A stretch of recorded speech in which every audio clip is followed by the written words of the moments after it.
Good evening, everyone. Welcome to an impromptu but still stream. How are you all doing? And I've got someone to introduce you to as well. I am joined this evening on this evening's impromptu stream by a good friend.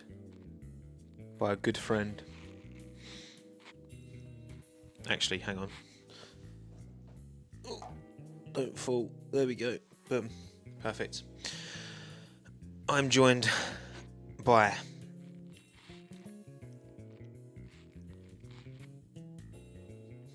smiley face. Good vibes only. Welcome everyone. How we doing? And I've gone handheld. With the mic as well because why not? Where's Minton? He is asleep. Downstairs. In fact, I should open that door just in case he walks through and takes out the smiley face. Hello, everyone. I thought, because to be honest, I haven't really got too much to talk about. It's more just the essence of a chinwag is when I don't really know what we're going to talk about, but we're just going to have a chat for a while on a Friday evening. I've got a Bailey's as well. Bailey's. Underrated drink. I wanted to get a different cover for this. I wanted to get like a pink one. Not branded, just in my pink. But I don't really know where to get one. If you order them from like AliExpress, you have to order about 500. So, I don't know. We'll see. But how we doing, everyone? Hello, Casey, Morris, Oscar, Seth, Charmander, Nathan, Risa, Will, Callum, Mini Ninja, LG, Ryan. Formula 1 Leclerc, 2 months member. Boink indeed. Welcome. Yeah, we doing? We good. We good vibes this evening. Good vibes only. FR Tommo. That's a great name. That is a quality name. FR Tommo. Love to see that. You finally caught a live stream, Kobe. Nice. What's this about? Your guess is as good as mine, Christian. Just Bailey's. Yes, just Bailey's. I love a Bailey's. And I put some chocolate in it as well. But I was hoping it'd like infuse somewhat, but I mean it's cold, so it's not going to melt. So I don't really know what I was going at there. But hey, I've got a nice surprise. Stream full of waffle, exactly. Just finished the 2022 McLaren Lego set. Nice. You know what bothers me about that Lego set is that they released that after the new livery. Like it's not the 2022 car, it's the 2021 car. And I was like, but they released it at the end of the season. So surely they should have. I mean, I guess it depends how long they were set on their kind of 2022 livery, but at least the colour palette, come on. When's the next Twitch stream? Don't know, we'll see. Current state of modern F1, ready to grab the popcorn. Yeah, look, listen, I feel like there's a more kind of broad conversation to be had. And obviously I know some of you watching who follow my stuff, more old school fans, been following the sport for a long time. Again, I started in the kind of end of the 90s / early 2000s is my kind of first memories of F1. But also because it was just my thing, I wasn't introduced to it via parents or friends or extended family or anything. I can't tell you when, so I don't have, I can't tell you what my first F1 race was. And some of you just picked up, last year, couple of years ago. Well, we'll see. So it's just a conversation. How old am I? How do you think I am, Christian? How do you think I am? I feel like typically people guess younger than I am. typically 52. Very good. Typically, when people are actually seriously guessing, 35 minimum. Well, some of you actually know how old I am, so. But I feel like I won't be able to wear like baseball caps forever. You know what I mean? But yeah. So today, well, look. First of all, have a little reflect on the old championship standings. As we sit, going with 2 races to go. You know, but you won't spoil. Very good of you, TK everyone. Very good of you. 42. This isn't like a bet. You know what I mean? Actually, is my hat even on straight? Yeah, this is my like road. What? It's this. Right. And that's the little thing that you can attach to yourself. But you can also put it in this. Boom, goes in there. Lovely, there you go. Boom. Happy days. We're talking, you're brushing your teeth, Parker. Nice. Good. Oral hygiene. It's important. It's important.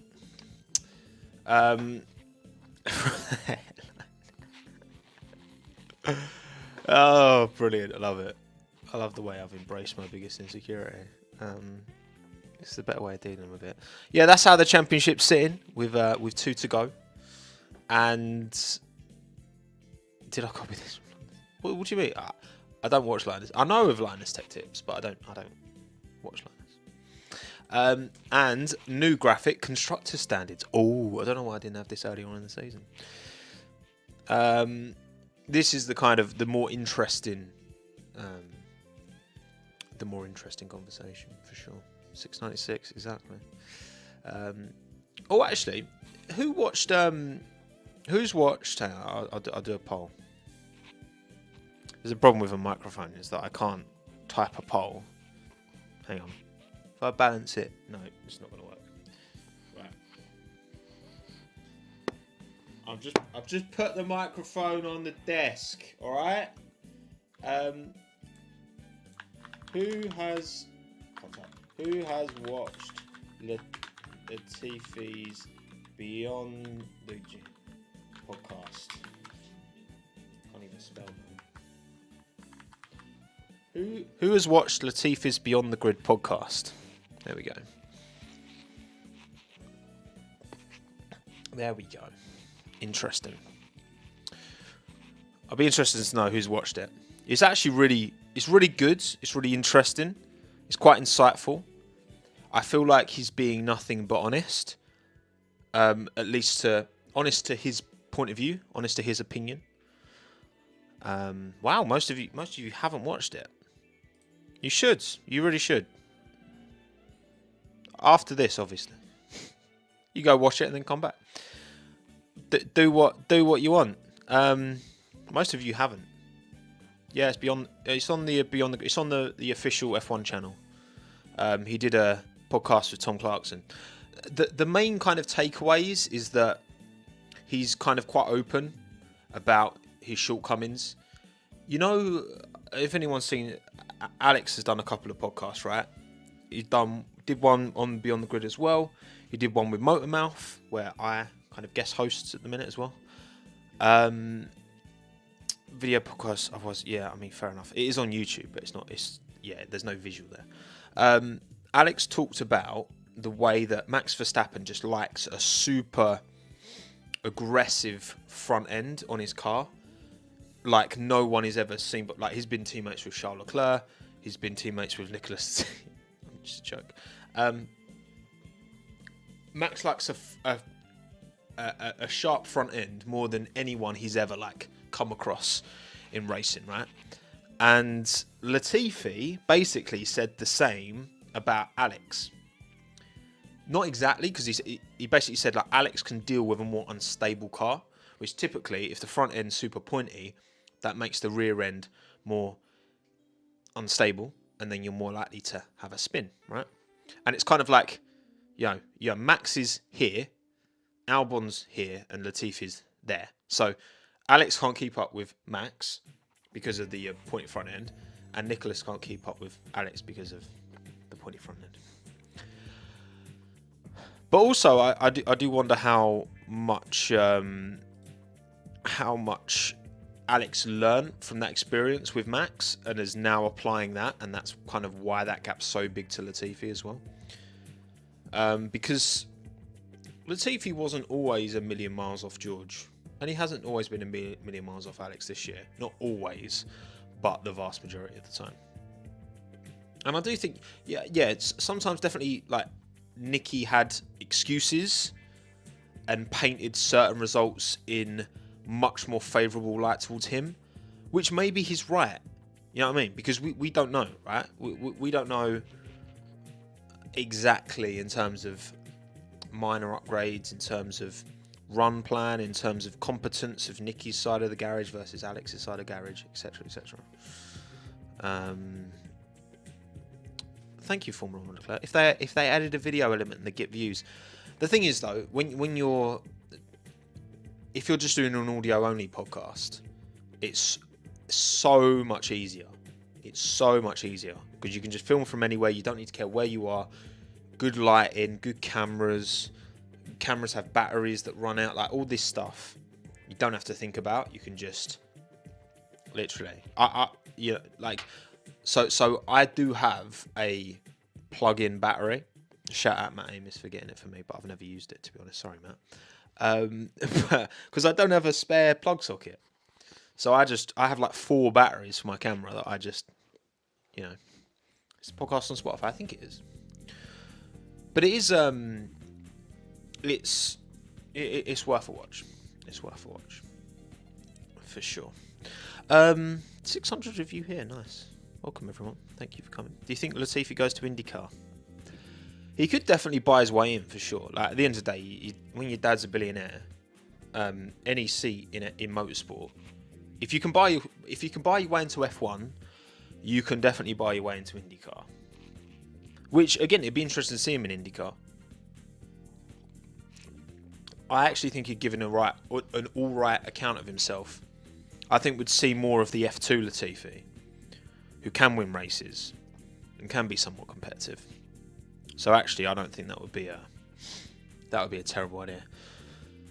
Yeah, Dennis Hauger's gone to MP Motorsport. True. True.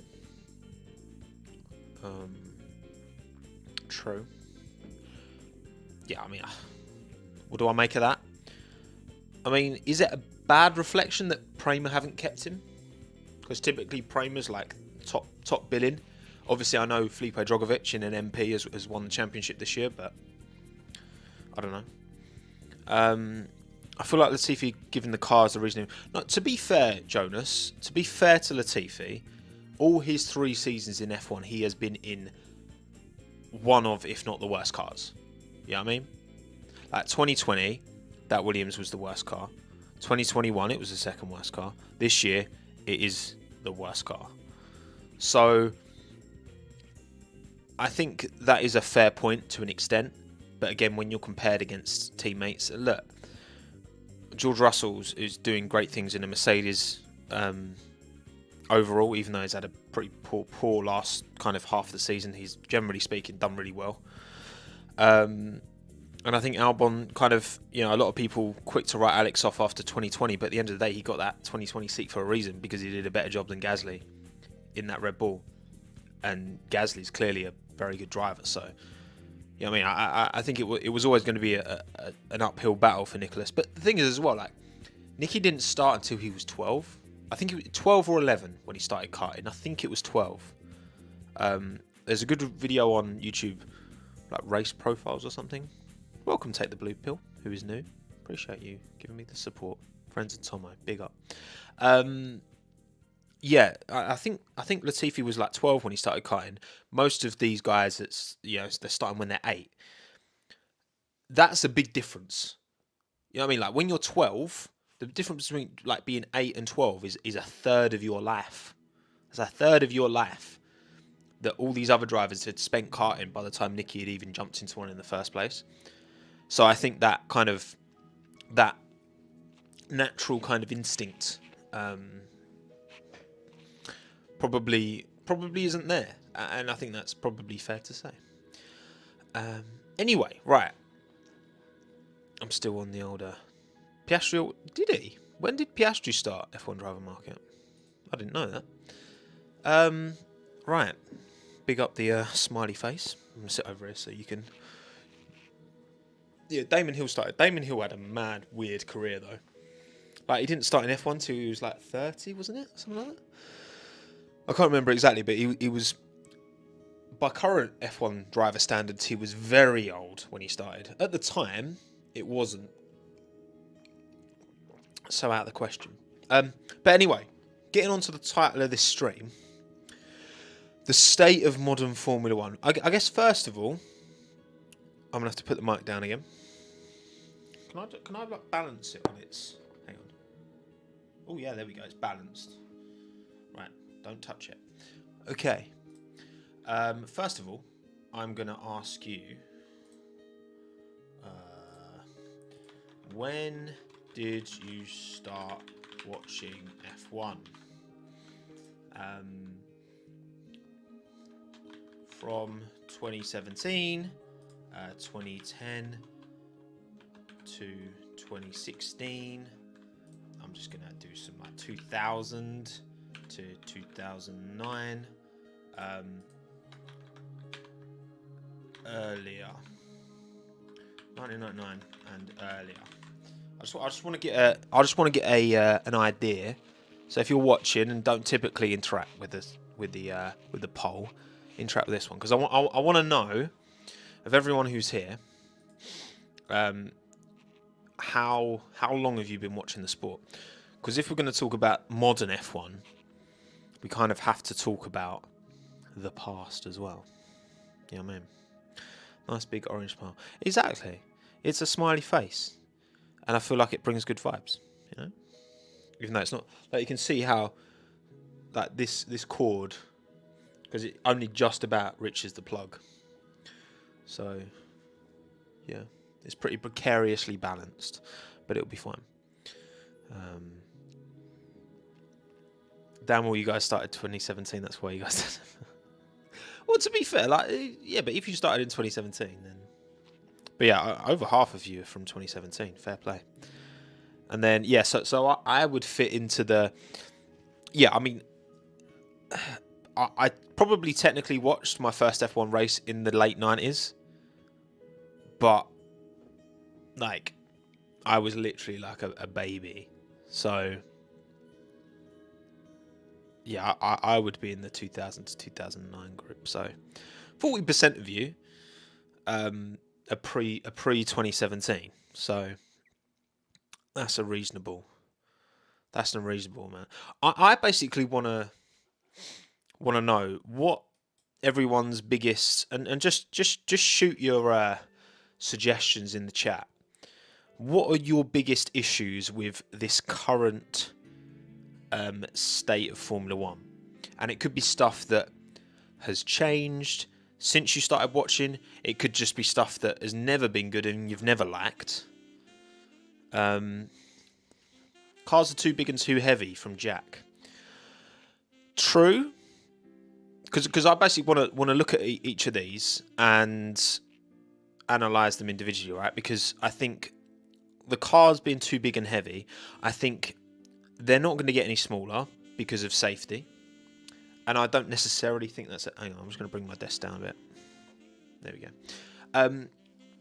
The cars aren't, I don't think, are going to get as small as they were because of safety. I do think they will hopefully get lighter as battery technology improves. But I think the size, I don't see a way around that, unfortunately. From a competitive point of view. From a safety point of view, is obviously a good thing. But unfortunately, I do think the weight will come down, though. I hope so. Because you got to think, like, yeah, the technology is only going to, you know, as battery technology is going to rapidly change in the next 5-10 years. And that becomes a bigger component of these cars. You know what I mean? So Jack, I agree.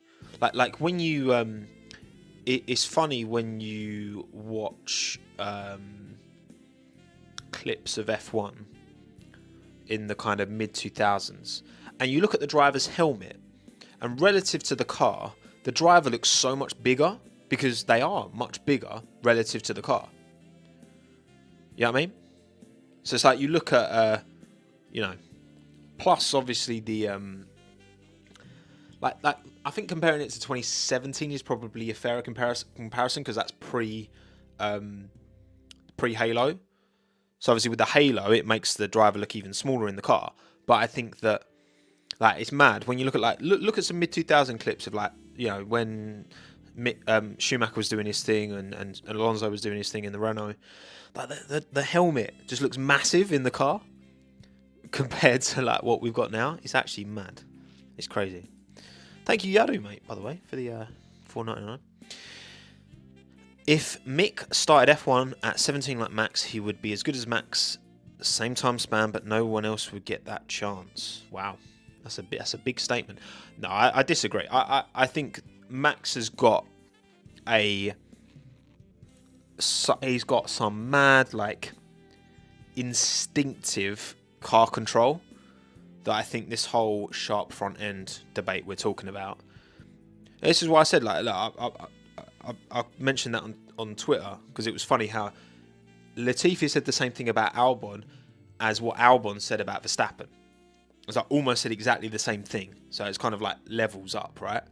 But it makes me think like, would a driver like Jenson Button, who was known as being super smooth, would he, you know, don't get me wrong, he'd still be competitive, but would he be able to reach those? It feels like if you want to develop a driver now, you kind of have to look at how someone like Verstappen and Alonso, because Alonso is very similar. Alonso likes a sharp front end. And it's not necessarily the only way of going about it. Again, like Red Bull have really embraced that style. Hence why they've been able to give Max such a quick car. Because they know how to set it up to work with his super sharp front end style. And that's why he's doing what he's doing. And unfortunately, his last teammates since Ricciardo haven't been close. Let's be honest, they haven't been close. None of them. Gasly, Albon, or Perez haven't been close to Max when you look at the delta. But yeah, Alonso likes understeer. Tommo, he's the opposite. Does he though? I'm pretty sure that's not what my understand. I could be wrong. But I feel like, because I remember there was a video and it was like drivers were asked like, do they prefer oversteer or understeer? And I remember Alonso did say understeer. But then from what I've heard, again, I'm not a racing driver, so I have to look at more educated opinions for stuff like this. But Alonso likes a sharp. I could be wrong. Because it's interesting, like learning about, because like that's what Scott Mansell does really well, Drive 61. Talking about like drivers' styles and how like Vettel likes to square off corners, Button likes to kind of just be super smooth, and like Schumacher, I think Schumacher liked to square off corners a bit more as well. But like Alonso would just be mad, like all over the wheel. Like back in when he was like, you know, at Renault, he'd be all over the wheel, like soaring at it constantly. But yeah, but it's interesting. Like it's interesting that that you can have success. And there's not like one predefined. It's like if you do sim racing, right? You have to drive to one specific line and one specific way. It feels like anyway.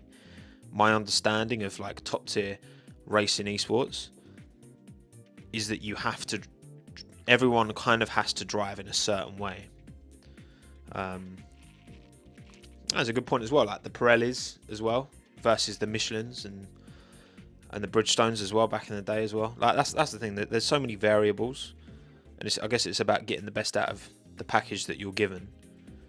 and it's like Red Bull know that they can push their development in a certain direction, and Max will get the best out of it because he's that good. You know what I mean? I do watch a bit of Pete Wins' stuff actually, not as often as I should though, but his stuff is very good. But yeah. Anyway, right? Okay, cool. I'm gonna find.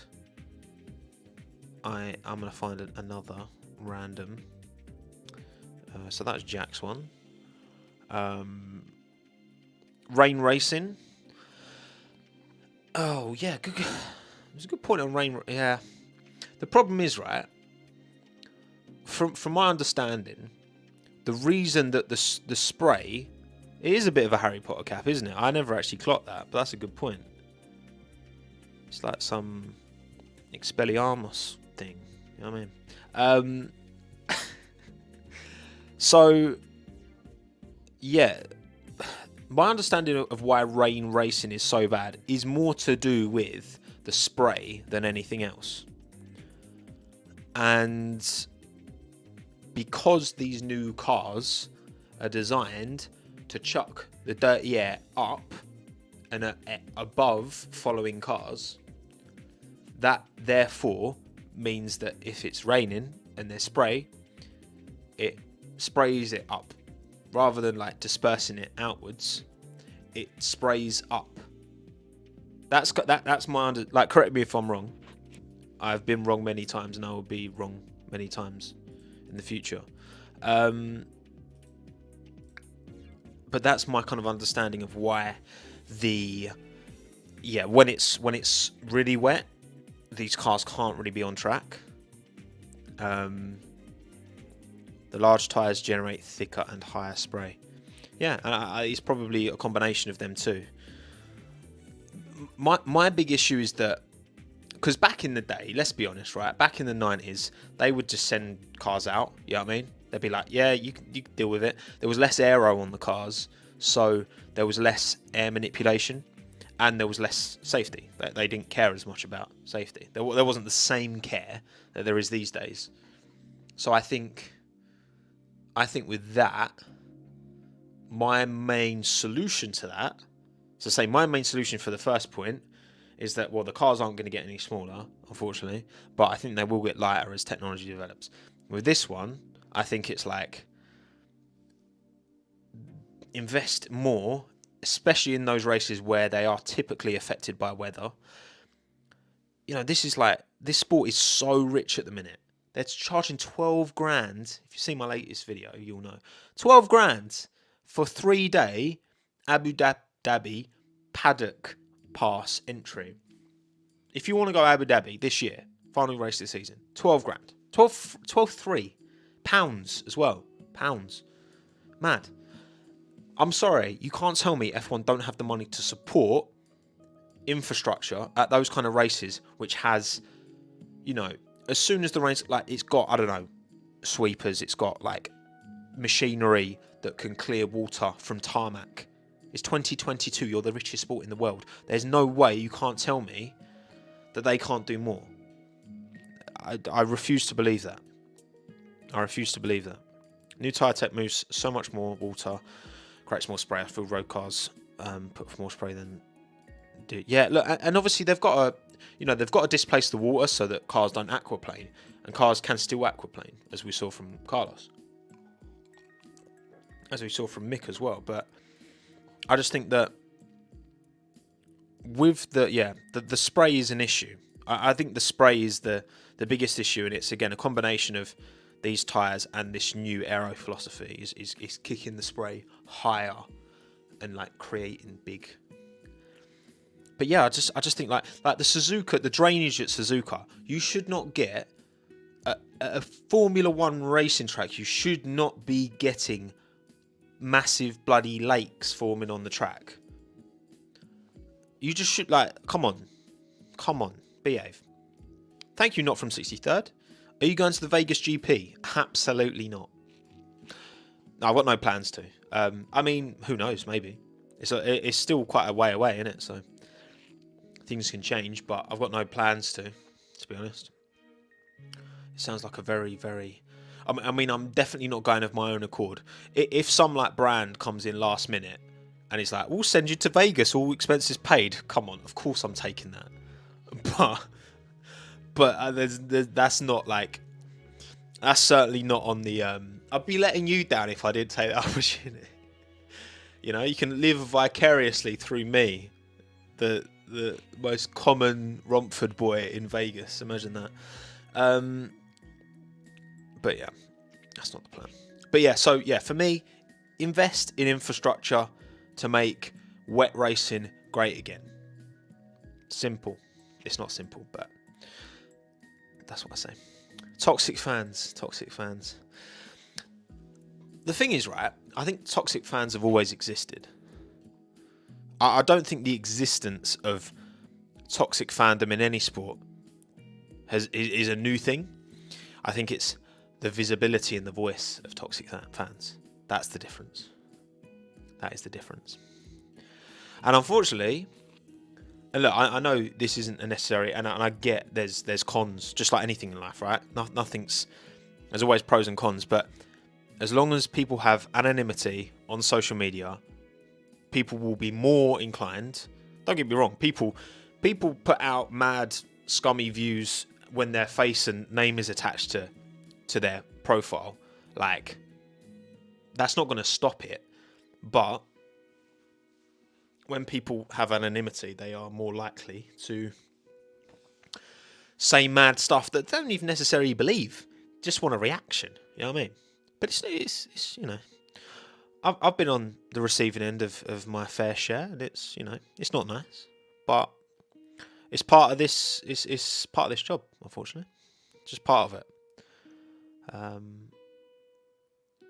Jamie Chadwick hate page on Twitter. Well, like what? Honestly, it's so sad. Like, imagine having the energy to create a page to hate on someone for no reason other than the fact that you haven't touched grass and have no friends and have no social life, and therefore you're taking it out on someone else. It's just so sad. It's so unbelievably sad. But it's his life, unfortunately. It's a joke. It's a joke. But there you go. Too many tech regulations killing innovation. Well, yeah, so innovation was already it's always been a fundamental part of the sport, isn't it? Back in the day, like, F1's always kind of led the way in new technology that's made its way into other industries. I think that the thing is, right, I think a big part of this video is, or this live stream, because it's a live stream, that will become a video. So if you're watching this after the fact, welcome. Hello people from the future. Chat, say hello to everyone from the future who's watching, not live. Be kind. The thing is, like, we if you look at the field spread of F1 in the 60s, 70s, 80s, 90s, it's just it's not even entertaining. There's no wheel to wheel. Like, honestly, when you really look at the field spread across the whole field, the fact that we're within, you know, we can go Q1 and the difference between the quickest and the slowest car is 2 seconds is incredible. The problem is, right, obviously back in the day, certain teams would have access to all this innovation, and then other teams would just come in with a like shoestring budget and just be nowhere. So I get what you're saying, Acid Green, but ultimately I don't think the sport wouldn't survive because it would require too much money. Like, it has to be commercially viable at the end of the day. And I just think, like, if you took the same innovation first approach that you had in the 90s, 80s, I don't think the sport would be anywhere near as big as it is. It wouldn't be anywhere near as exciting as it is. But I do think that should be part of it. But I think within the realms of the cost cap, and maybe make because I think once the cost cap's kind of established, because this is his first season of cost cap. Well, no, it's not the first season of cost cap. It's the first season of new regulations. It's the second season of cost cap. No, it's the first. No, yeah, this is the second season of cost cap. Sorry, had too many Baileys already. So it's the second season of the ATR, isn't it? But not the first, not the second season of cost cap. But it's the second season of cost cap. Carry on. It's just that.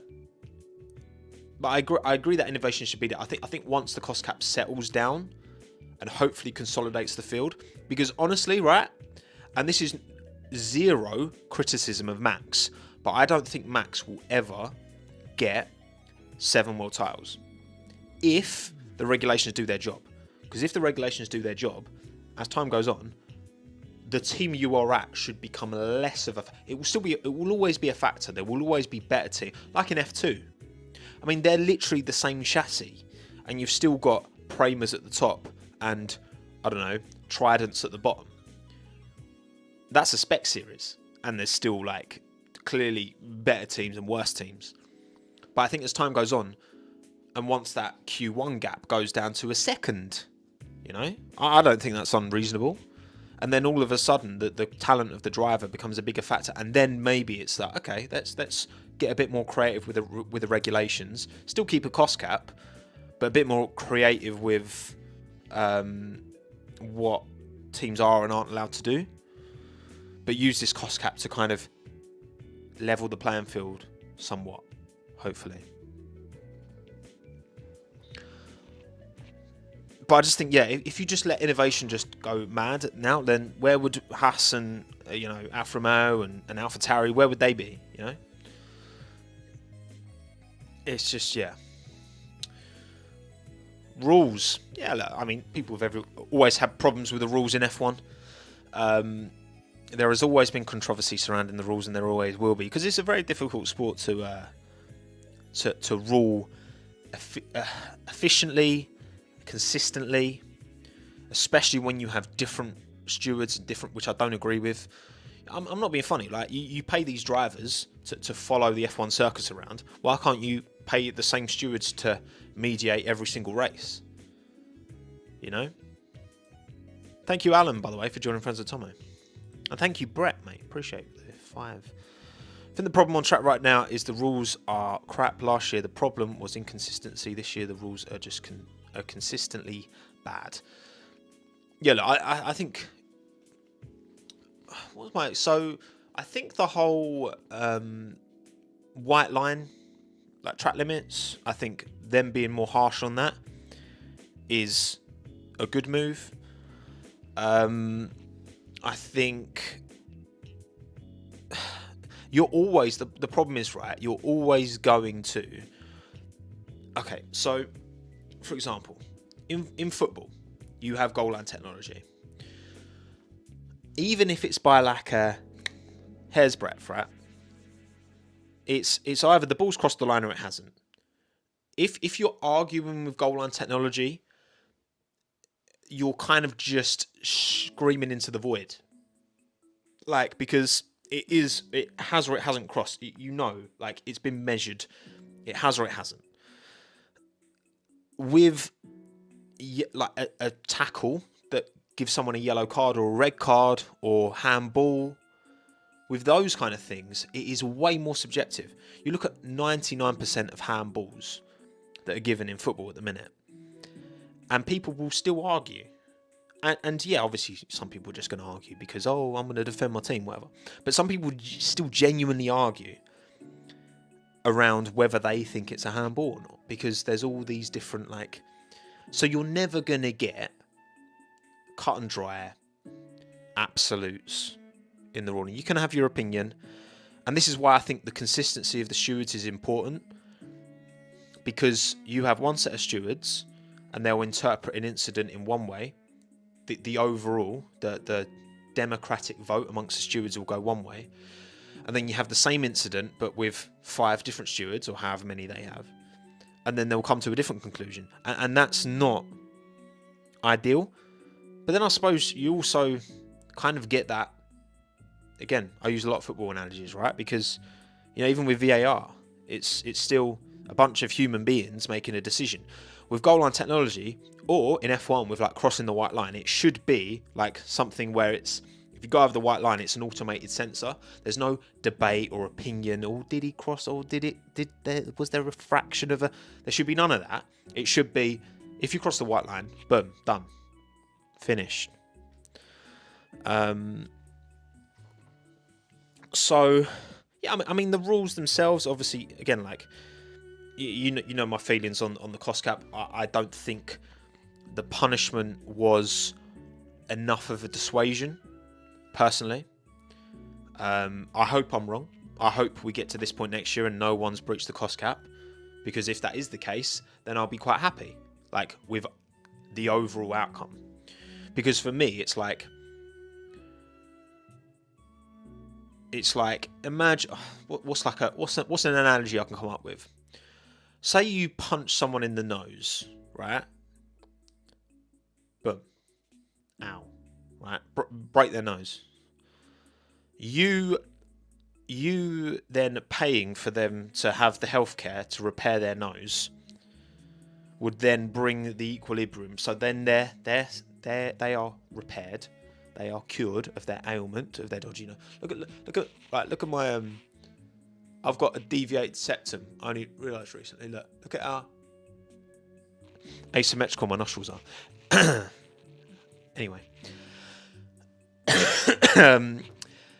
So if I punch someone in the nose, right, and then I pay for them to be fine, right, and then it comes back to an equilibrium, should that be it?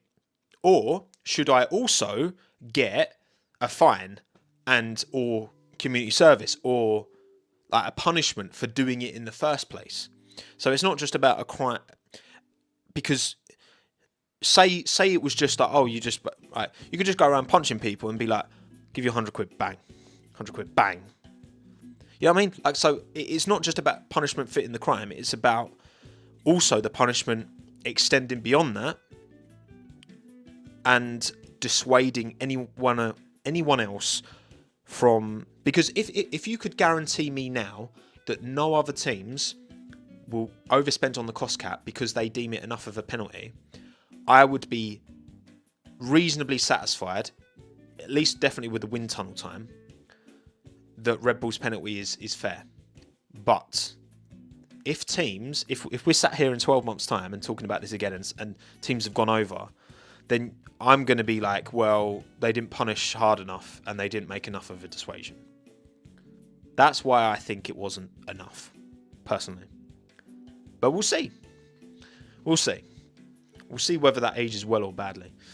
Thank you, Take the Blue Pill, by the way. What are your thoughts on budget cap, avoiding the conversation around Red Bull, engine penalties? So yeah, I think I've kind of said my piece on budget cap. Like, again, I believe in the budget cap. I think it's a good thing. I think it will, over time, consolidate the field quicker than we've had in the past. Because, you know, with even if you're a poorer team, historically in F1, as long as the regulations stay the same for a while, you can look at what the quicker cars are doing. You can see, oh, okay, that works, that doesn't. And because so much of the aero historically was on top of the car rather than underneath the car, it was quite easy. I say quite easy. Who am I? Who am I? Oh, it's quite easy to just, you know, make a quick F1 car.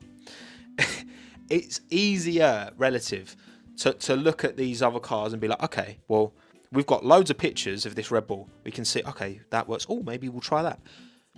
So even though you basically, the richer teams will try stuff out and test things out and prove what works and what doesn't. And then the teams without as much budget will eventually be able to take inspiration enough over time to then get somewhat competitive, you know? Obviously, with these new regulations, the underfloor aero is a big component. There's a lot less imagery. That's why whenever someone has a crash and they've got it on the crane, everyone's like, boom, boom, boom, boom, with their cameras. So, yeah, look, I think the cost cap's great. I don't think it's perfect. I think it was needed. to make the sport more competitive.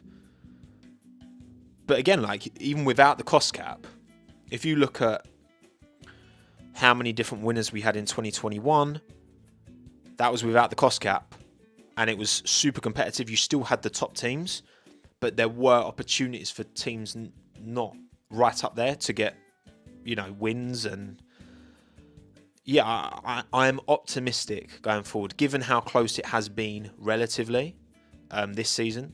For the first, the thing is, right, 2021 was, we got spoiled so much in 2021. We got so spoiled, and it's like, you can't let that then become the baseline. You know what I mean? We got mad sport in 2021. I don't think we'll see a season that exciting, that interesting for years, for decades, maybe even. Like, it was mad. And the fact that they came, like, more points than ever before available, and they still came into the last race on level 1 points, is stupidly unlikely. Yet it happened. And it's like, we can't then look at 2022 and be like, oh no, the regulation, because it's not as good as last year. I'm like, bruv, last year was like one of the greatest F1 seasons of all time. Like, forget about Abu Dhabi. Even just get rid of that. It was one of the greatest F1 seasons of all time. No doubt. The amount of drama, danger, whatever side you sit on, it was exhilarating. It was incredible last year. But we can't expect that every year, especially with a new set of regulations. This is what I mean. I think a lot of people are quite quick to judge the regulations critically, when actually I'm just like, look, typically when there's a new set of regs, it really does spread the field out. And I think the cost cap has a part to play in that. I kind of waffled on there. Your other question regarding engine penalties. Yeah, engine penalties are a bit, I don't know. Because teams are always going to push their engine allowance. What's my thought on engine penalties? Just what's like a better solution? Is there nothing like... Unless you just like give them... I know they're giving them another engine for next year. Like one extra on the allowance because there are 2 extra races. And so that will... Like what? 22 races, 3 engines a season before you get a penalty. That's 7 point whatever races and engines expected to go. 24 races divided by 4, that's 6. So I don't know. I think that I don't have a massive problem with engine penalties. I think right now, because again, right, it's when we're evaluating these penalties, it's like, are we evaluating it based on what F1 is now? Or are we evaluating it based on what F1 should be, hopefully, in like a couple of seasons? Because I think, right, in a couple of years, fingers crossed, right, in a couple of years, you've got Red Bull, Ferrari, Mercedes, McLaren, Alpine, Aston Martin. Let's say there's 5 cars. Let's be 5 cars that have the pace to win races. And the field spread in Q1 is like a second, right? Let's say that's the case. When you take an engine penalty and you're winning the championship, right? You take an engine penalty. If there are 4 other teams that have a car that is competitive enough to win, you're not just going to walk through the field like Max Verstappen did in Belgium, right? Right now, Red Bull, Ferrari in particular, and Mercedes somewhat, clearly have like a big advantage. I mean, look. What's the constructor saying, right? I'm not being funny, yeah? I know luck is a factor in sport, right? But look at the gap between Mercedes and Alpine. That's almost 300 points. And like, Mercedes have been slower than Alpine on a day as well. So yes, the field spread right now is mad. But in a couple of seasons, I'm optimistic that once that field spread closes, engine penalties will be a bigger dissuasion and be a bigger issue for teams to have to strategize around. And then I've got less of an issue. I think right now, it's not really a punishment. But I think as the teams consolidate and come together, then it will be more of a punishment. That's my feeling. We'll see. Thank you, Boscher. Do you think teams are too comfortable with their spot in F1? Could implementing a system where poor performing teams go out and new ones come in work? Well, like promotion and relegation. Promotion and relegation in Formula One. The problem is that there's way too much like money tied into it. I don't think there would be a promotion relegation. I think that the sport has developed in such a way that, because I agree, I don't like the way that in like the MLS, for example, there's no promotion or relegation, because if you had a bad year, who really cares? You know what I mean? But I just think in F1, like, I don't feel the need for something like that personally. I think it's got its place in certain sports, but I don't think in motorsport, I don't think so. Because you can imagine, for example, like, imagine F1 had like a franchise model where they ran all the teams and then brands just put their names to the teams and then they're all the same. Kind of like with W Series. But I don't want that. Like, W Series is great in its own regard. Hopefully it comes back, but I don't want that for F1. So I don't think that would work. You're asking companies, these multi-million companies, to invest far too much money to then get relegated, you know what I mean? But it's a decent suggestion for sure. Thank you. Next year as well. WEC may manage to make LMP1 cars that were safe, fast and small as a 911. F1 should be able to replicate that, to be honest. Yeah, I mean, you raise a fair point. I mean, I don't know what the relative safety is between an LMP1 car and a Formula 1 car. I don't know. I ain't got the answers, Sway. I shouldn't really be referencing him at the minute, should I? Yeah, I don't know. I'm not sure what the relative difference is in safety. Because look, again, motorsport will always and inherently be dangerous. You're putting human beings in cars that are going 200 miles an hour plus, and they're racing wheel to wheel. There's always going to be danger there. Unfortunately, like the reality is that statistically, you know, for the rest of F1's future, there will probably be drivers we lose over that time. That is just like, it's probable because it's motorsport, and you know, you look at particularly in like MotoGP. I mean, like, I don't really follow bike racing, but man, there's been like there is an acceptance. There has to be an acceptance. If you're going to go racing on bikes, people are going to die. You kind of have to accept that with MotoGP. I think Formula One's taking great strides and will always be safer than bike racing, and because there's more metal around you, there's more potential to build in safety. But also, there is a point where we have to accept that we can only make these cars so safe, and we're still going to go racing, and there's still going to be danger. It's just where, you know, it's just where that line is drawn. And whenever things do happen, we learn as much as we can from them. Because, like, you know, if Pierre Gasly goes into the back of that tow truck at Suzuka, I don't think any amount of halo is saving his life. You know what I'm saying?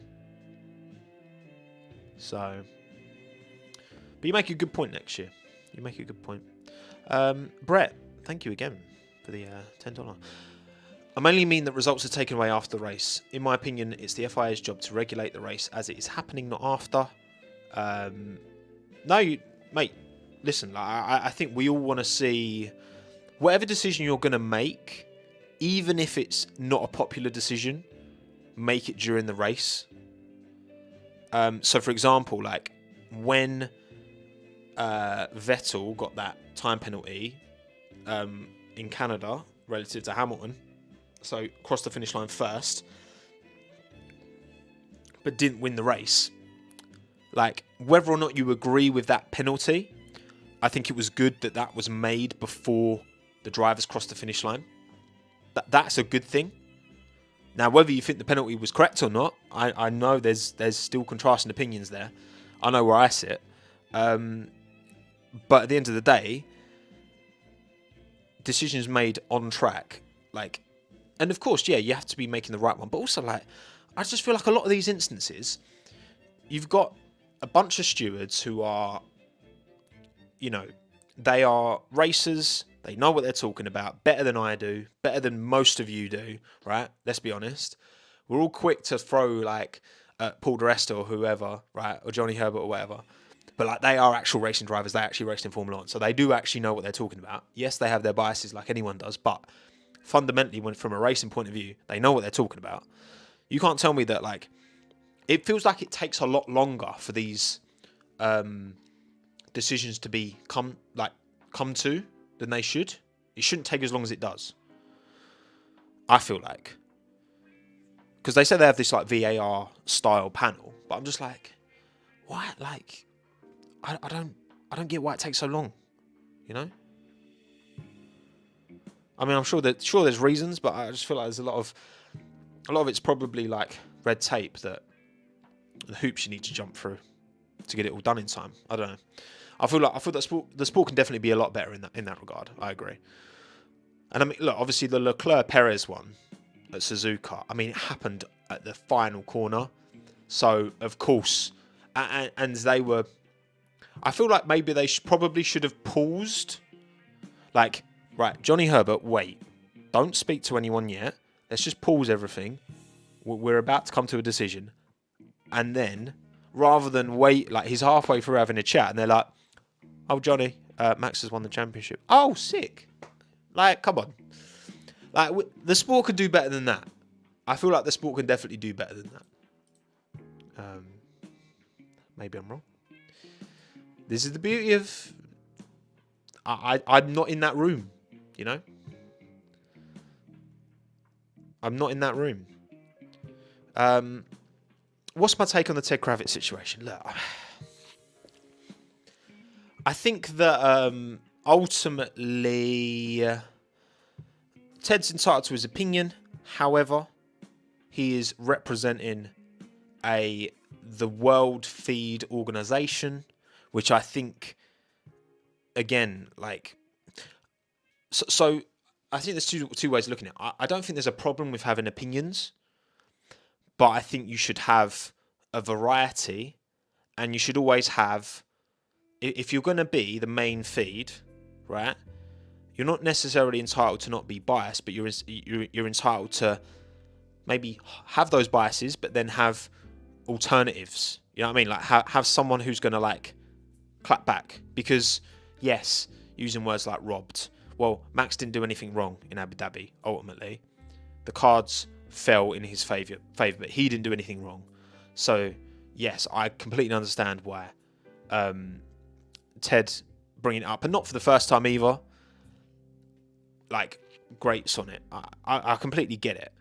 And look, Ted's entitled to feel that way. He's not the only person who feels that way. And I think there's a lot to be said of how legitimate, you know, if the rules had been followed to the precedent that had been set, then Lewis would have won that title.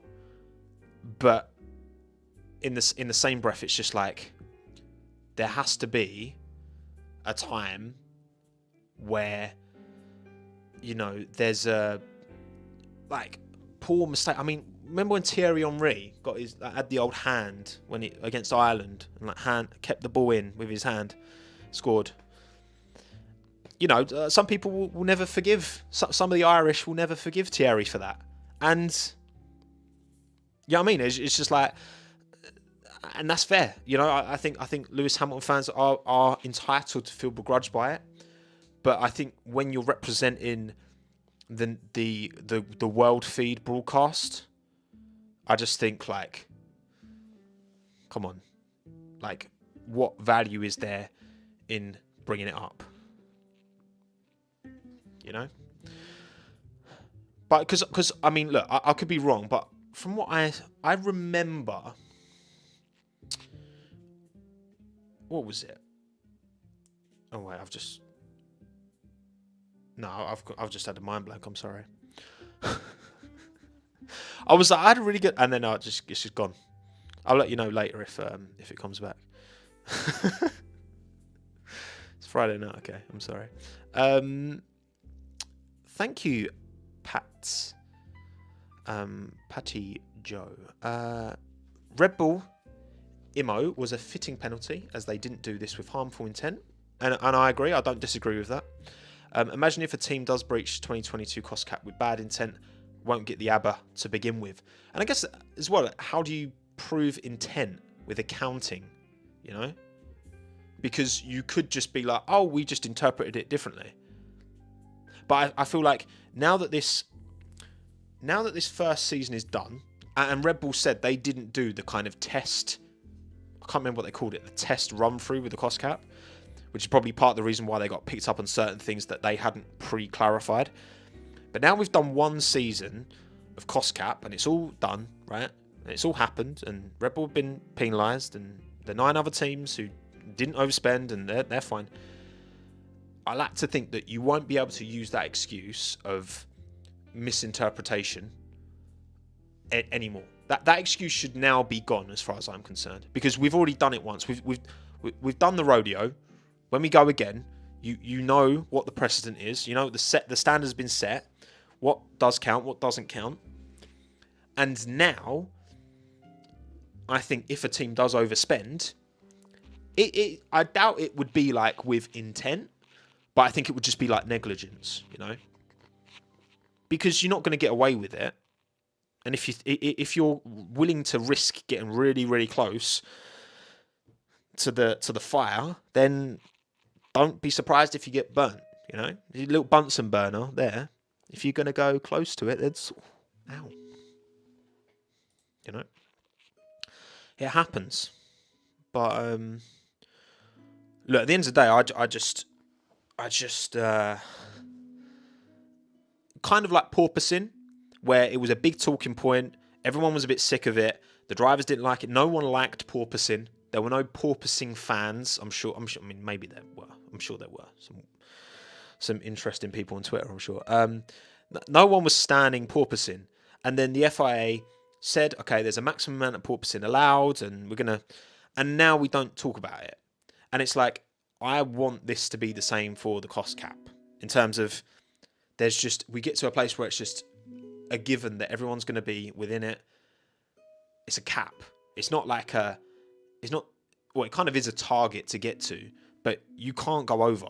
And this is why I think this is my main reason behind, because I'm being, oh, you're just anti-Red Bull.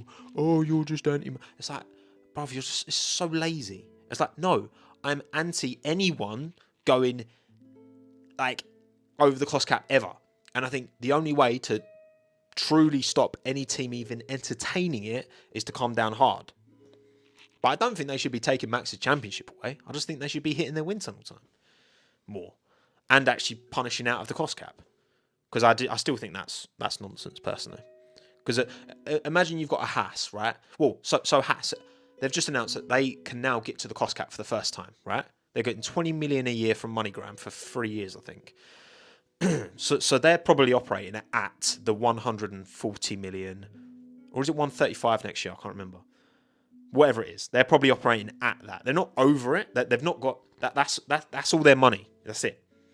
So if you hit them with a 7 mil punishment, if they've not got any extra money, well, they have to take that out of their cost cap budget. Oh, we need to get another sponsor to cover our penalty from overspending on the cost cap by a penny or whatever. So it's just like, by like 400 grand, whatever Red Bull actually spent over without the tax nonsense. So it's just like, for me, you have to take it out of the cost cap itself. Misrepresentation of expenses, exactly, whatever it is. But yeah, look, I think that there is definitely a broader conversation about Sky, isn't there? Because the thing is, right, Sky do have, you can't like, listen, look, I've done some bits with Sky. I'm hopeful to do some in the future, but I'm not gonna like mince my words. Like, Sky have a monopoly on F1 at the minute in the UK. Obviously you can watch it on Channel 4, but that's after the fact. In terms of the live coverage, you can't get F1 TV over here. So there's a responsibility on Sky, and in a lot of other territories, it is the only window into watching Formula 1. So there is a responsibility from that broadcaster, because there are no other options, there are no other alternatives. In the same way that if you're watching a football match, even if it's like West Ham playing, I would never expect, and I would never want the commentator to be biased and supporting West Ham. I want them to cover it neutrally and talk about what's going on from a sporting point of view, not from a rivalry point of view. And people always have, this is the thing, right?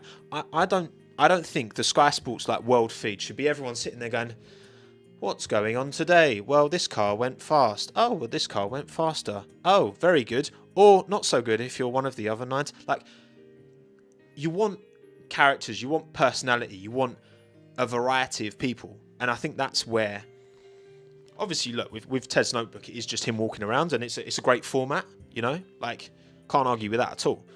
But I just think that when you don't have those other voices, that's where, like, I think Nico Rosberg is really good. If he can get his jab and go into the paddock, Nico, come on. I think that, like, he does offer that insight. And, yeah, I mean, some people think he's, you know, still bitter about Lewis or whatever. People are entitled to their opinions. But he offers something different. Not everyone agrees with him. You know, that's fine. But I just think it's about having that variety of different voices. And it is massively overly British, right? Because it's Sky Sports F1. But also, like, again, I just feel like that in my ideal world, Sky Sports F1 continues to cover the sport in the UK, and doesn't do the world feed, and then F1 TV gets a more diverse range of people from different, you know, nationalities and different racing experiences and all that, to then create this world feed. I would be like, for me, that's the ideal, because again, like, I don't think anyone, I personally would never have begrudged Ziggo for covering the sport with a Max bias, and I would never begrudge Canal Plus for covering the sport with an Ocon Gasly bias, because I think that's fine. You know what I mean? It's like when I watch the World Cup in the UK, I expect there to be a bias towards the British teams or England. Oh, that's Scotland. But yeah, am I late? No, you're not. You're not. So I know people don't like Paul di Resta, but I just think it's like, I don't know.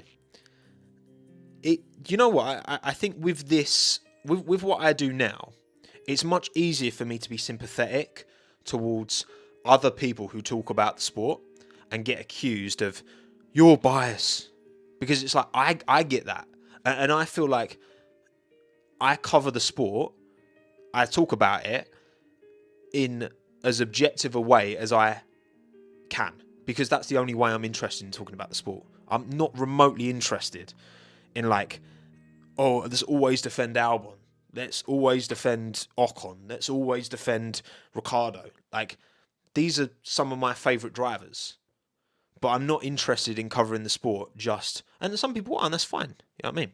But it's like, and maybe he's Paul di Resta is bias, you know, he's anti-Lewis, or but I don't know. I don't know the man, right? But I just think that,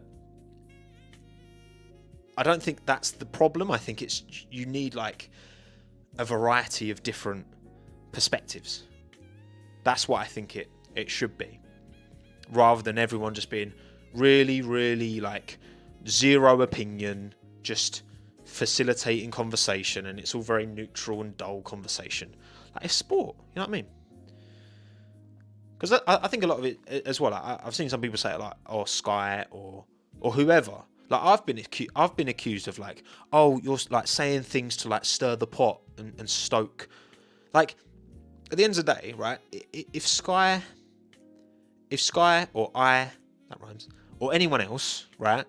Anyone else who has some kind of platform, if I talk about something critically, right? So what's an example? If I criticize, oh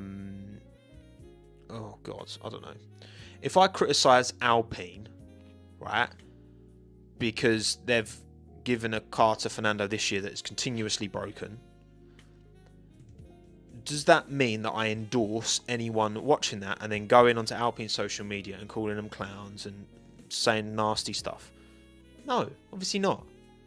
But like, everyone should be able to criticize and have an opinion, and people should be allowed to dislike certain drivers and like other drivers, right? It's like, for example, in a football, because I don't like in a football context, I hate Tottenham, I hate Chelsea, right? I hate Southampton. I don't like Southampton either. Obviously, I hate Millwall because I'm West Ham fan, right? But would I endorse someone going to their stadium and like burning it or like attacking fans? No, it's sport. It's not that deep.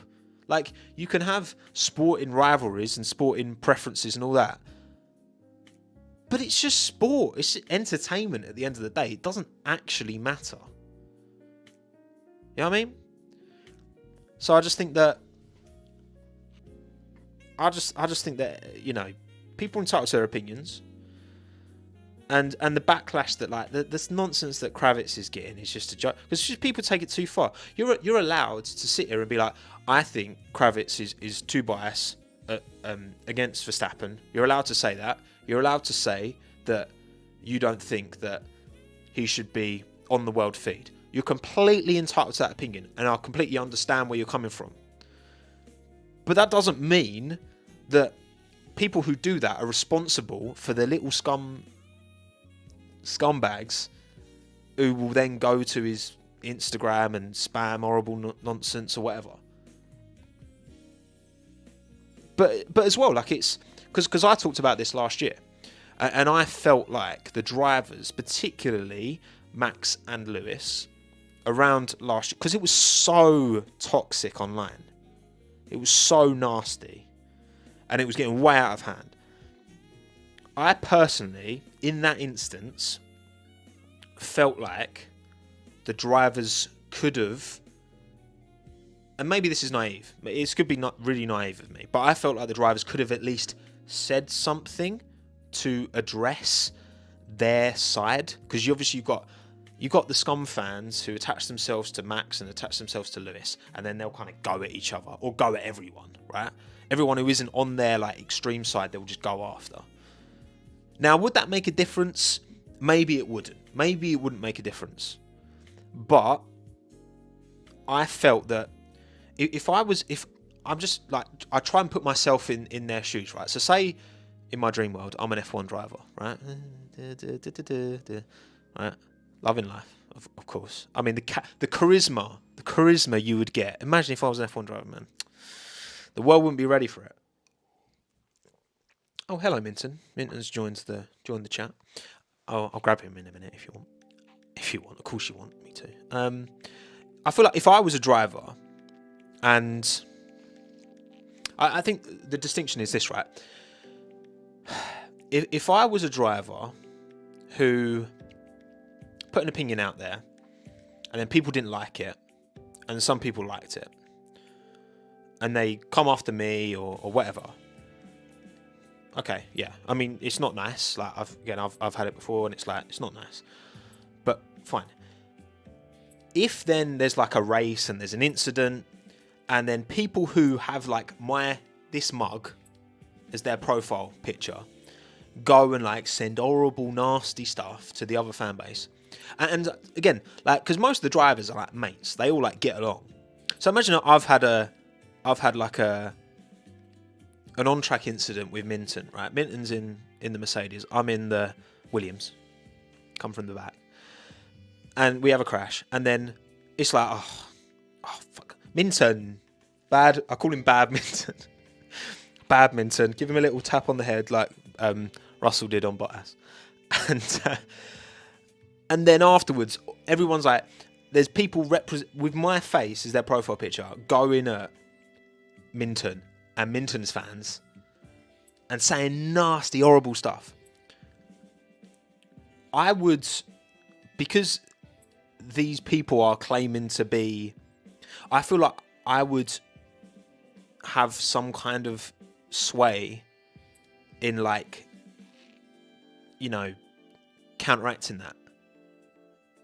I'd at least feel like I'm obliged to try. And I think the drivers are more vocal about it. To be fair, I think I've noticed it more this year. The drivers, Minton was lapping you. Yeah, Minton was lapping me. Listen, he's rapid, you know, aren't you? Are you a good boy? Are you a good boy? Yeah. So I don't know. That's maybe there's hypocrisy there. Listen, I don't know. Lapping me a lot. Well, there you go. Problem is when Kravitz sprouts negativity and conspiracy theories in the podcast. Yeah, look, I mean, everyone's got their. We know what happened in Abu Dhabi. We don't know why it happened exactly. That is where it's up to. Was it, you know, Kravitz was, because some people like I genuinely believe, and I could be wrong, but we can never prove it because no one else was in Michael Massey's head that day other than him. I think if the roles were reversed, I think exactly the same thing would have happened. Because there was a verbal, non-written in the rules agreement that there was always going to be an effort to try and finish the race under green flags. I don't know that to be true, but that's what I think was the case. I don't see any reason to believe this was you know. But again, like it's when you've got a platform, and this is something I've learned as well, and the platform that Ted Kravitz has is so big, right? When you say things and when you say certain words, even if you don't intend them in a certain way, like, do I think that Ted Kravitz thinks that Max engineered the robbery of the 2021 title? No, I don't think he thinks that. But when you use certain words, even if your intent is very different, people will read that, and, you know, when you use a word like robbed, or who's doing the robbing, Ted? You know? So, you know, it's yeah, like you say, Lorcan, like, he didn't bring it up to slander Max. He was using it as a point to show how resilient Hamilton has been. Yeah, and maybe he was, but also, like, you know, it's the whole, you put all this content out there. There's all this like out of context, and, you know, I feel like I've been taken out of context before, and maybe that's just my ego being like, oh, I've got to defend myself, or maybe I did say like something out of the line, you know what I mean? Or maybe I just disagree, and that's fine as well. So, you know, it's just, it's tough. How do you feel about J-Bone and the Formula Bone podcast? You know what? I've seen some of Bone's stuff, actually. I was going to give him a mystery F1 YouTuber shout out, but he's doing pretty well. He don't really need the shout out, so I haven't. But his stuff is good. I like his stuff. I like his stuff. Thank you to everyone who's still here, by the way. 766 of you. I'll grab Minton. Although my back's really bad at the minute. I've got a slip disc and oh, ow. Right, come on, mate. The people want to see. Look, the good thing with this microphone is that you can. Let's see. My audio doesn't. There he is. And it means I don't have. Wait, what are you saying? What are you saying? What are you saying? What are you saying? No. Right. Come on here. There we go. He's a good boy. He's very Kimi. He's very Kimi Raikkonen-esque on the mic. A dog of few words. Minton wants the apology. I will not apologise for the shunt. Minton spitting knowledge. Thank you, Martin, by the way, for the 79p. Oh. Too much celebrities. Ollie F1. Minton, you can't get up there, mate. Just go back into your bed. It's fine. Too many celebrities. I mean, look, F1's always had celebrities. it will always have that pull. They're big events that are big deals to countries, to nations, to people who, you know, monetize their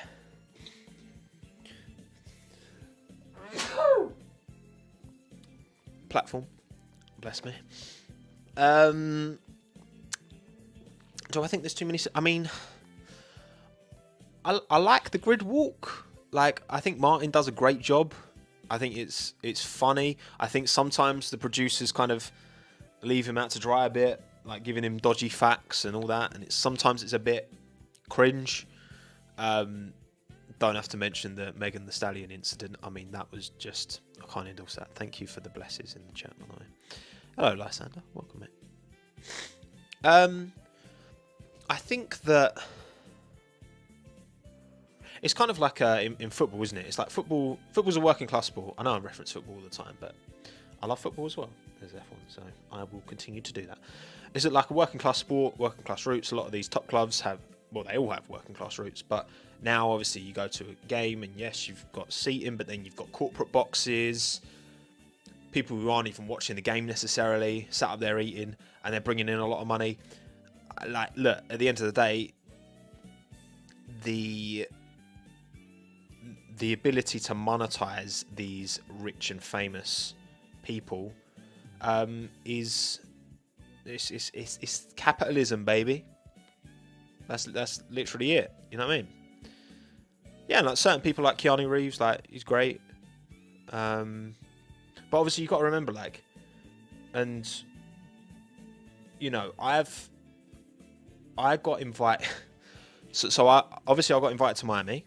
Pick up 8 Sleep, and 8 Sleep are great. Like they really get it, and they're like, they work with a bunch of like content creators, and like you can tell that they're a good group of like young people who understand the whole like YouTube side of things, right? But other than that, I got invited to Belgium last year actually, and I couldn't go, which obviously thank God I didn't go because that was rained off. But I did get invited to that. And that was through. It was through a company. I won't say the company because I'm not allowed to. But it was. They were related to. Are they related to crypto?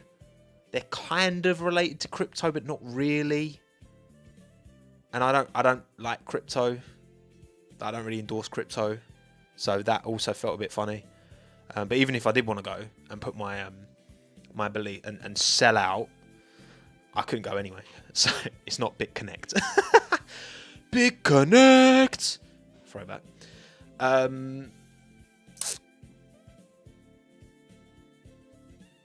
am I saying? Yeah, but so given that I'm, you know, in terms of like F1 YouTube, like I'm doing pretty well. Like I'm got one of the bigger channels. Not to scratch my own back, but and I haven't really had many invites. But again, I suppose like everyone watching and everyone who watches my stuff typically, you're already an invested F1 fan. So what is the value of sending me to a Grand Prix when everyone who like maybe follows me on Twitter or whatever, and I don't use Instagram anyway.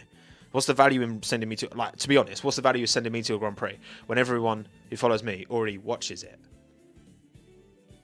Compared to someone who has nothing to do with F1 or has a very casual fan base, their audience is more likely to, you know, become a more hardcore audience. Or like if you send some random celebrity and say 1% of their audience is like, oh, what's that? That looks interesting. Clicks on it. Maybe they become an F1 fan. So that's why I think there's more value in bringing some like random A-list celebrity than there would be bringing me to a race. You know, I understand that. I get that. But just watch the pod. Walmart F1 team. That pod did descend into chaos, but it was good fun. Cam Kirkham's got wheel knowledge for sure. Do I listen to the AlphaTauri podcast? I haven't caught it actually. I have not watched it before. Tim Cook's flag wave was just pathetic, wasn't it? Did I see the Brundle Buxton thing about celebs on the grid? I did see that. That was kind of funny, wasn't it? That was funny. The thing is as well, it's like in real life. Let's just say in real life, not everyone gets along as well as maybe they come across on screen. And I'm just speaking from like having worked with people and know people. Not even people on telly, just people who like say one thing. I mean, we all know this. Like you get people who say one thing about someone behind their back and then in their face they're very different. You know what I mean?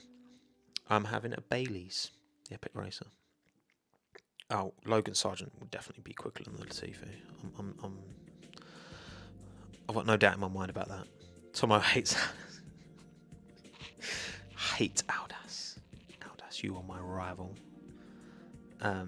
Why don't I have a mic stand? I do still have a mic stand. It's here. I'm just using my handheld instead because why not? A lot of people. I don't know. I don't know. I've not met very many people. I mean, everyone. Honestly, like everyone I've met through a F1 capacity, I can't think of a single person that I've had like a bad interaction with. So, what camera do I use? I use a Canon EOS R. That's what I use. Have I seen Daniel Ricciardo on the Your Mum's House podcast? No, I haven't. That's a great name for a podcast, though. Yes, I agree, Ronald. Recommend people listening to the Beyond the Grid with Latifi. But also, like, it's... I remember... I saw a graphic, I think it was yesterday. Twitter, I believe... I could be wrong. I believe... If you're interested, I believe Twitter is smaller than Pinterest in terms of the amount of users. And I thought Pinterest was like some dead social media. But actually, Hannah uses Pinterest. I thought Pinterest was like dead. But actually, there's more Pinterest users than Twitter users. So, it takes a certain kind of person to be on. Look, I know. I know who uses Pinterest. I mean, look, it's clearly different, very different demographic. Because I guess Pinterest kind of functions like a search engine. Like obviously we're in this house now and we're getting stuff done. And I think Pinterest is quite good for like planning out rooms and stuff. You know what I mean? But so actually, like, I guess it's important to keep things in perspective, because at the end of the day, right, the amount, when you look at the overall F1 fan base, everyone who's from hardcore to casual F1 fan who like watches the races but not really anything else, the percentage of them who are like nasty, hateful, you know, racist, xenophobic, homophobic, nasty people is a tiny percent. I'm still waffling, Team Secure. Is a tiny percent, you know? And I just think it's important to not get too kind of... Because it's impossible to know how many, you know, how many people there are. But I have faith in humanity. I have faith in humanity. Thank you, Lizzie, for the 449. Thank you, Lizzie. Appreciate that. Very generous. Bumped into Ted this evening, and he was terrified when I approached him and asked if I was Dutch. He's clearly quite scared at the moment. Wait, so what? Friday. Where did you bump into Ted? I mean, to be honest,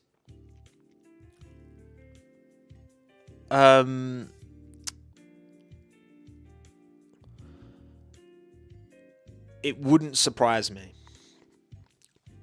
if, given the amount of stick he's been getting, and I kind of talked about that in my latest video, right, around the paddock and the drivers. Like, it only takes one person who you know, I don't know, who took Abu Dhabi too seriously last year, to then attack Max, or, you know, hates Lewis Hamilton, horrible racist person, attacked Lewis, or I don't know. It takes one person. It takes one person. Someone said in the comments there was a tennis player at Wimbledon in like the 90s who stabbed. So there was a tennis fan who stabbed one of the players at Wimbledon, and they like couldn't play again because like they were a fan of another tennis player and they'd beaten them consistently. You know what I mean? Like, it only takes one person. So, given the amount of stick that Ted's been getting, like, no wonder he is... Like, if you put yourself in their shoes and you know there's this... Even if you're not looking at it, because sometimes there's been things that have really, like, gotten to me, and whether I thought it's unfair, whether I thought, like, actually they're kind of right, because sometimes you'll say something and you'll be like, oh, actually, yeah, that probably was like wrong of me, and then people call you out on it and you're like, I'm like, yeah, they're probably right.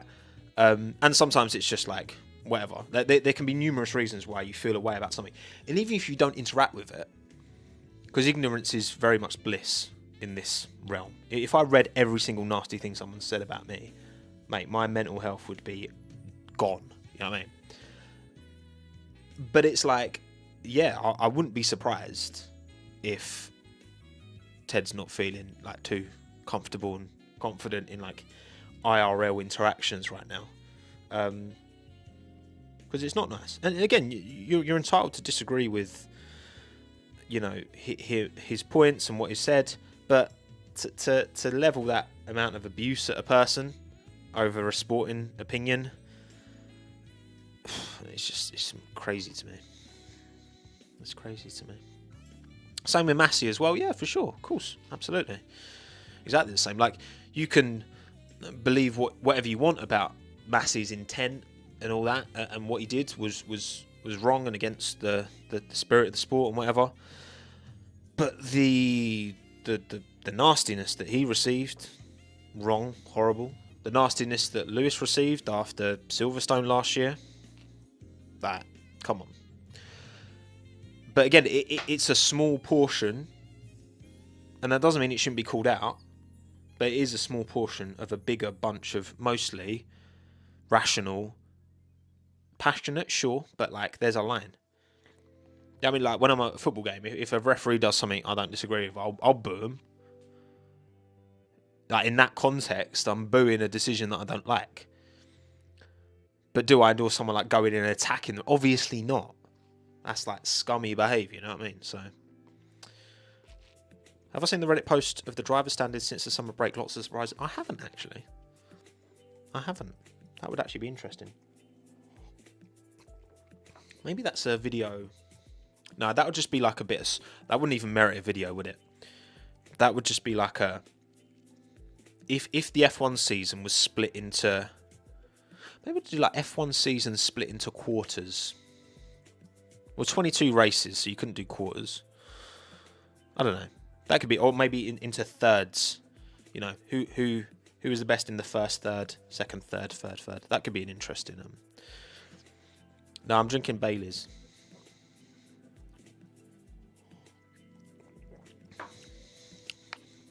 Yeah, exactly. And obviously, Lewis is, you know... I mean, there's literally when he was like...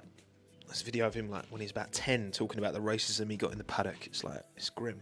Like, you know, a lot of these drivers haven't had to... And like, no one should, but obviously... You know, certain drivers have had to take more stick going through their careers than others. Don't have to explain why, but that's the kind of reality of the world we live in. Blimey, I've been live for over an hour and a half now. Thank you everyone who's still here. I just want to make sure I don't miss any, because I almost missed Liz's super chat, but no, I think we're good. Can Lucas win F1 esports? Lucas is a lovely geezer, Lucas Blakely. Big up, Lucas. I'd like to see him win it. I would. He's a sound bloke. I didn't read mine. Sorry, Mike. Let me check on YouTube. Make sure I've not missed any. Because I do have like 2 lots of chat open. So let's go. Let's scroll back. Make sure. Yeah, I think there's some older ones that I've missed as well. You've been very generous tonight. You honestly don't have to, but thank you. Thank you. Right, done that one. Thank you, Sam, from earlier on. Sam, I hope you're still here, mate. Happy Friday from Buffalo, New York. Go Bills. Ah, you're a Bills fan as well. Nice. Yeah, to be honest, like, American football doesn't do it for me. I'll be honest. Never has. Don't think it ever will. I love basketball though. I'm a big fan of basketball. I don't really have a team. I don't have a basketball team at all. But I really want to see some basketball. I wanted to when I was in the States earlier this year, but just didn't get the opportunity. Went to a baseball match, which was interesting, but I didn't really understand what was going on.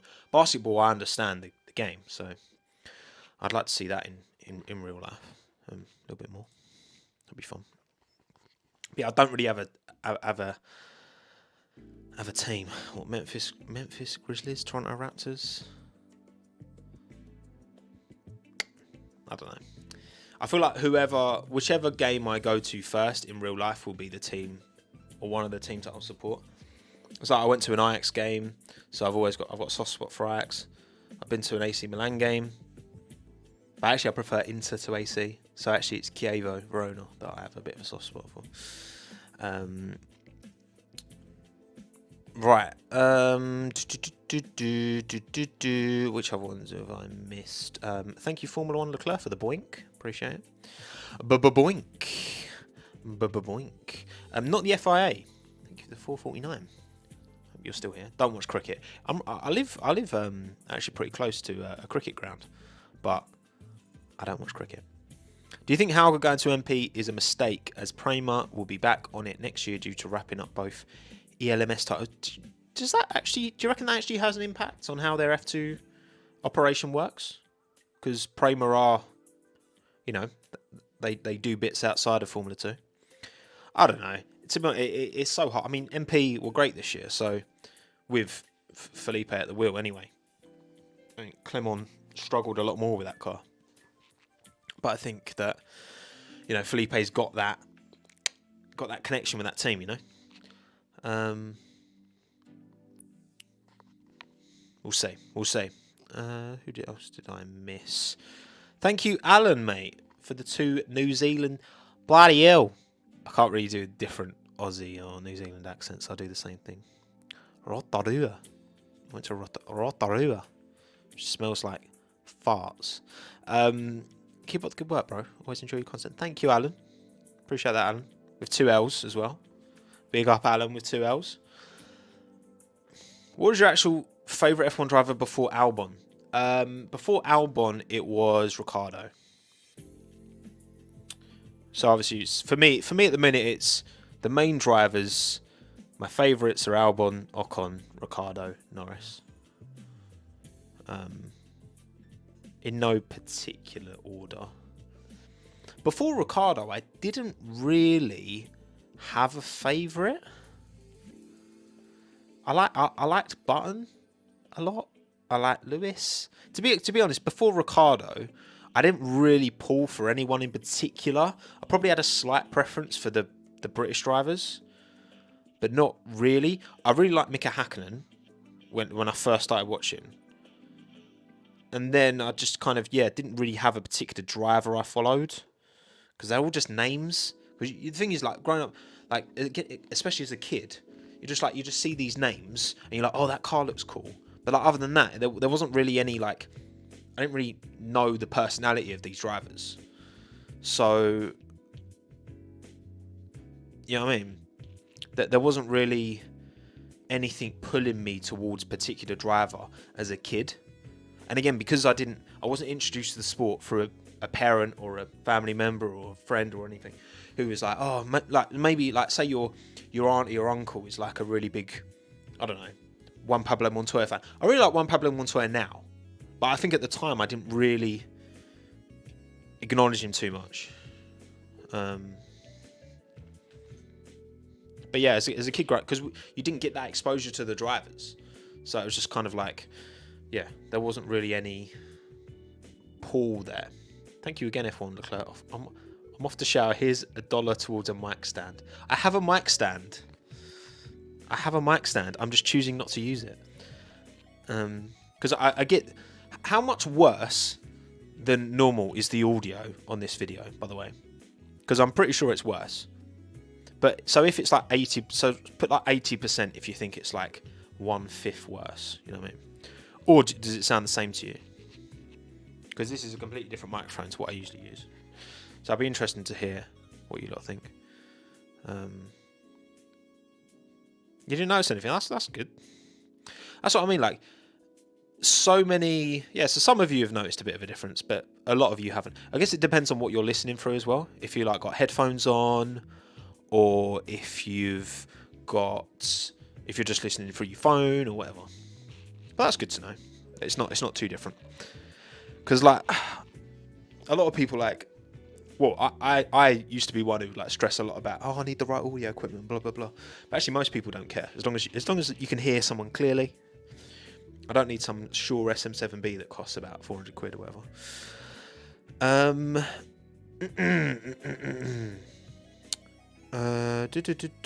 Thank you, Mike. Don't think I thanked you before. Role reverse. Sky would never use the term robbed. Yeah, I mean, again, the word robbed has certain connotations, and when you put words out there and you've representing, you've got a platform or whatever, people will listen to them words and interpret them in not necessarily the way you intended. Maybe it was the way you intended. Maybe it wasn't.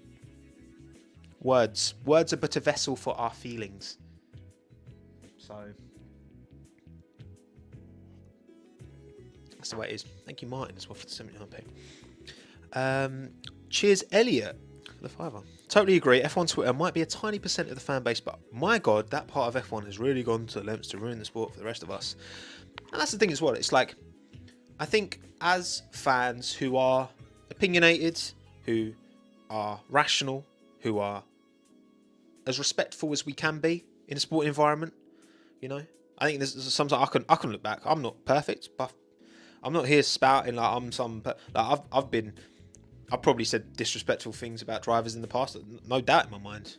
I know I have. I mean, one of my best. Well, it was my best performing video, and it was talking about Latifi, and I was just a bit like unnecessarily just rude about Latifi and Stroll. I was just like, oh, they've got no personality. But actually, they do have a personality, and they seem like really sound blokes.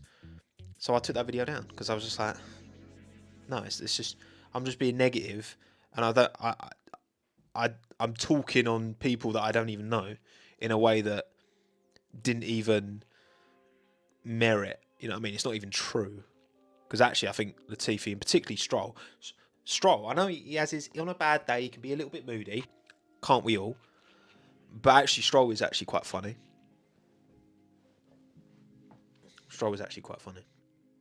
But yeah, I think it's important that we don't allow the nasty, negative little trolls to like poison the chalice, you know? They're always going to exist. We have to kind of accept that. But let's kind of, you know, let's not let it spoil it for everyone else. Let's still talk about these things, you know what I mean? This is why, like, you know, people say like, oh, like you talking about whatever is like inciting like hate or incite. It's like, I should be allowed to talk critically about the sport. I should be allowed to criticise a driver for doing something I think was wrong. I should be allowed to criticise the sport, blah, blah, blah. But you can't then hold me accountable if some people take that and go nasty and attack based off, you know, starting with what I've said. Because I try and like talk about things as respectfully as I can. But it's sport. But also, I will call those people, like, if people are going sending nastiness, I don't endorse that, obviously. You know what I mean? So it's like, we can't let those people kind of poison the chalice corrupts the well.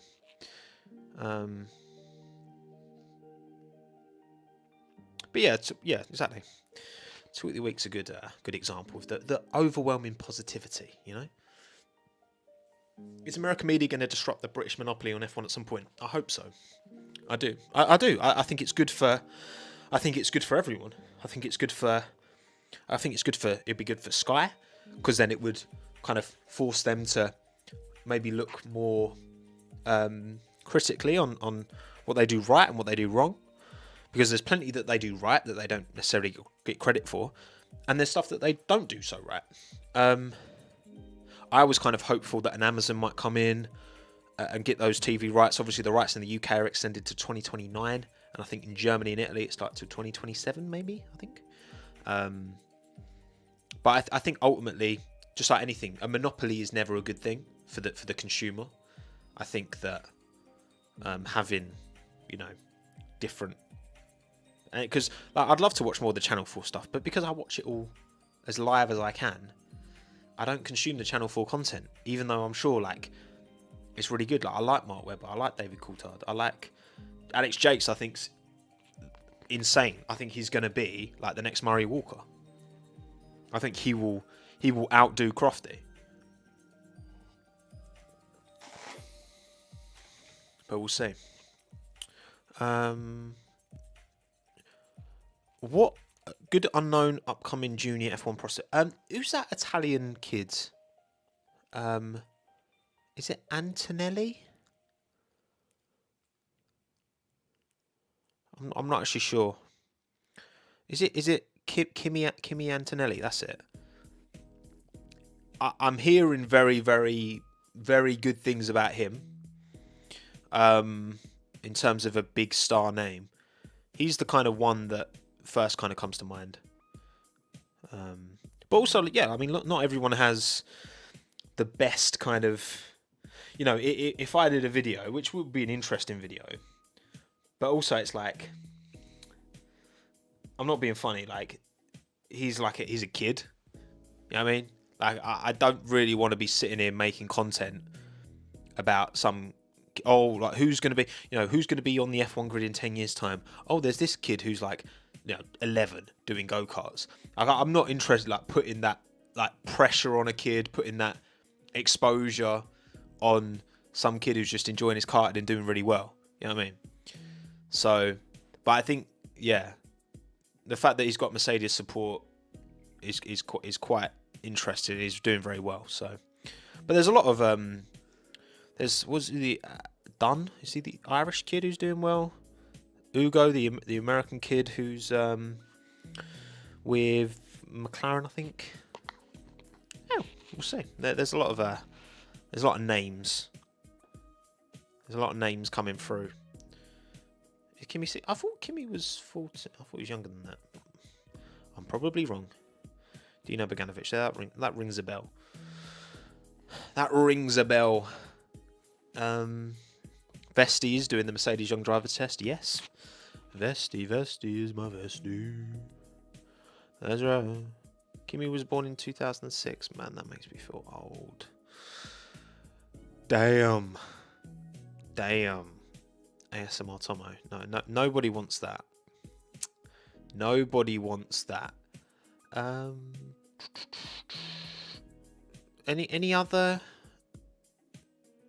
Oh, actually, yeah. I feel like we've talked to death about Daniel Ricciardo, haven't we? I do wonder what. Because I think the year out is good for him, but there's zero guarantee he'll get a seat back in. I think it's when you're leaving on a, if you're gonna even just having 2 good races in Brazil and Abu Dhabi, even that could be enough to just kind of sway when it comes to signing for a 2024 team, just to sway things in his direction, because he needs to rely on things going his way for sure. There will be a dose of luck involved in whether he gets back on the grid, but I really hope he does. No more Danny Rick chat. Yeah, fair enough. Fair enough.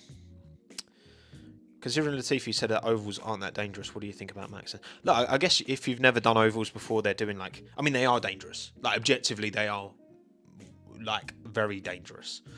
You're doing like 220, 230 miles an hour. Like, walls there. You know. Typically, if you're racing around circuits in a... Most motorsports, like, most of the time, like, you're going to be okay if you have a crash. But the idea of shunting that quickly, yeah, I mean, that's I get why. I get why drivers find that intimidating. Ollie Behrman to F2, hopefully, fingers crossed. Right, I've been streaming for almost 2 hours now, so I'm going to wrap this up. Everyone, thank you all for coming. Appreciate you all taking the time. I'm starting to kind of lose my voice a bit. Got a bit of a tickle in my throat, so hopefully I'm not coming down with something just before the weekend. That wouldn't be nice. Alec is done. That's the one. That's right. Do watch F1 Esports. It's on now, isn't it? Actually, I do usually. I don't watch it avidly, but if it's on, if I see it pop up on my homepage, I will watch it. Which it is, isn't it? Yeah, it's on now. Who's doing what?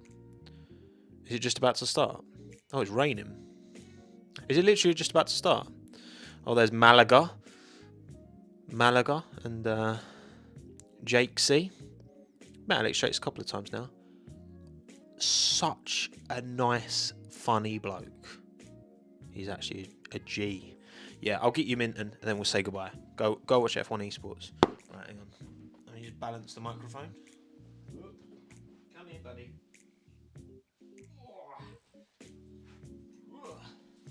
There he is. So watch Freddie Rasmussen. Oh, you've got the audio in the background as well. Hang on. Oh no, I've muted it anyway. Oh yeah, what's the what audio have I got going here? Oh, it's just Gran Turismo. Jazz. And chill me. No, let's wait for the F1 Esports to start. Thank you, Travis, for the little emoji thing for the $4.99. Appreciate it. Thank you very much. Just make sure I haven't missed anything. Don't think I've missed any. Oh, thank you, Struggle God, for the $4.99. One Pablo Montoya. Oh, hang on. 4, 5, and away we go in the rain in the F1 Esports game that still makes the weird engine sounds. It's so weird that it does that. Say bye to your loyal fans, Minton. There you go. You're so long, aren't you? Look at how long you are. Oh, it's Burman and Ronhar side by side. Burman goes off the track. I'm gonna watch this now, actually. And I'm gonna say goodbye to everyone. Thank you, Struggle God. Sorry. One Pablo Montoya is one of the best drivers of all time. Versatility. Also, what's your personal motorsport triple crown consist of? Good question. Well, I love BTCC, so I'm biased towards that. WRC. Imagine someone who won WRC and F1 and the Indy 500. That would be insane. It's WRC. Make it more difficult. That's what I say. Jimmy T. I just like comment. Right. Thank you all for coming. Go and watch F1 Esports. Go and be nice to everyone in your life and stay hydrated. Drink Baileys. Top this up. And I'll see you next week for next week's video that I've already scripted. I've already scripted the whole thing. I'm well happy with myself. Right. See ya. To everyone. Goodbye.